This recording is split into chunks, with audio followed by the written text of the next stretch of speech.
Super star Rajinikanth இப்போ தலைவர் 173 படத்தில் நடிச்சிட்டு வராரு.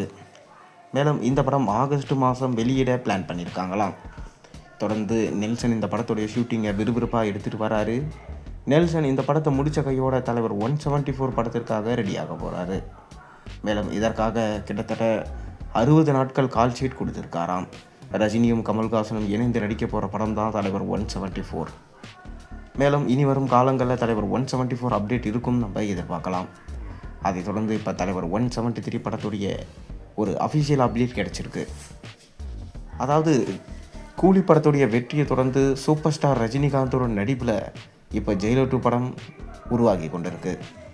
ஜெயிலர் 2 படம் கண்டிப்பாக தமிழ் சினிமாவில் 1000 கோடியை தட்டி தூக்கும் என எதிர்பார்க்கப்படுகிறது. மேலும் இந்த ஜெயிலர் 2 படத்தில் சூப்பர் ஸ்டாரோட சேர்ந்து பல்வேறு நடிகர்கள் நடிச்சிட்டு வராங்க. அதைத் தொடர்ந்து தலைவர் 173 படத்தில் சூப்பர் ஸ்டார் ரஜினிகாந்த் நடிக்க கமிட் ஆகியிருக்காரு. ஆரம்பத்தில் சுந்தர் சி இந்த படத்தை இயக்குவதாக இருந்தது. பிறகு இந்த படத்திலிருந்து வெளியேறிட்டார். அதைத் தொடர்ந்து சிபி சக்கரவர்த்தி தான் சூப்பர் ஸ்டாரை இயக்கும் வாய்ப்பை பெற்றிருக்காரு. சிவகார்த்திகேயனை வச்சு டான் அப்படின்ற படத்தை எடுத்தவர் சிபி சக்கரவர்த்தி. 2வது படமே சூப்பர் ஸ்டாரை இயக்கும் வாய்ப்பு அவருக்கு பொன்னான வாய்ப்பாக கிடைச்சது. மேலும் இந்த படத்தை கமர்ஷியல் என்டர்டெய்னராக எடுப்பார் என சொல்லப்படுகிறது. ஆரம்பத்தில் ரிலீஸ் ஆன போஸ்டர்ஸை வச்சு இந்த படத்தில் சூப்பர் ஸ்டார் ரஜினிகாந்த் டெய்லராக நடிக்கிறாரு. அவருடைய ஃப்ளாஷ்பேக் சீன்ஸில் அவருக்கு என்ன ஆச்சு, மேலும் அவரோட குடும்பத்தை டார்ச்சர் பண்ண வர வில்லன்கள்கிட்ட இருந்து எப்படி அவர் காப்பாற்றினார், இதுதான் கதைக்களமாக இருக்கும் என சொல்லப்படுது.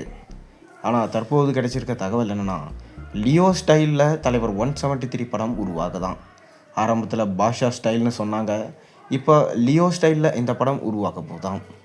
எப்படி லியோ படத்தில் லியோவுக்கு ஒரு ஃப்ளாஷ்பேக் இருக்கும், ஆனால் பார்த்திபனாக வாழ்ந்து கொண்டிருப்பார். தன்னுடைய கடந்த காலங்களில் கெட்டதை மட்டுமே பண்ண ஒரு ஆள் நிகழ்காலத்தில் எப்படி நல்ல விஷயங்களை செய்து கொண்டு தன்னுடைய குடும்பத்துக்காக வாழறாரு. அப்படிப்பட்ட கதைக்களத்தை சிபி சக்கரவர்த்தியோட ஸ்டைலில் ஒரு கமர்ஷியல் என்டர்டெய்னராக மக்களை மகிழ்விக்கும் விதமாக இந்த படம் உருவாகுது என தகவல்கள் வெளியாகியிருக்கு. அதனால் கண்டிப்பாக இந்த படமும் மக்களை மகிழ்விக்கும் விதமாக இருக்கும் என்பதில் சந்தேகம் இல்லை. மேலும் இந்த படத்தில் ரஜினிக்காக 110 கெட்டப்புகளை தேர்ந்தெடுத்திருக்காராம். கூடிய விரைவில் இதற்கான அஃபிஷியல் அப்டேட் வெளிவரும். பொறுத்திருந்து பார்ப்போம்.